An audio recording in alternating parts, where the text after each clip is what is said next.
Hey everyone, in the previous video we looked at how to exclude certain categories for a visual in Power BI. In this video we will look at how to include categories for visual in Power BI. So let's start and I'll explain what I mean.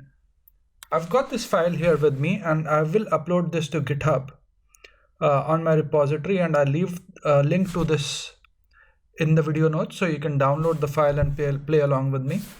So for example, we've got this donut chart, and let me just put this into focus mode. And I've got sales by country. And let's say I just want to look at sales for 3 particular countries, and that's Germany, France, and Canada. So how do I do that? So let's just go back. So I'll just go and select this. So let me just select Germany, and I'll press Control and I'll select France, and I'll press Control and I'll select Canada.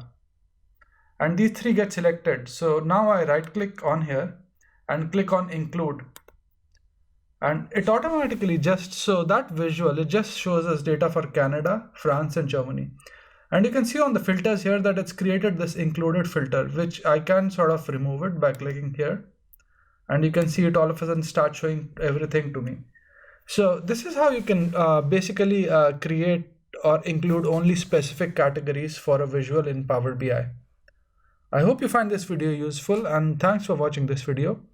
Please do subscribe to my channel and like my videos if you enjoy what I'm doing. Thanks a lot.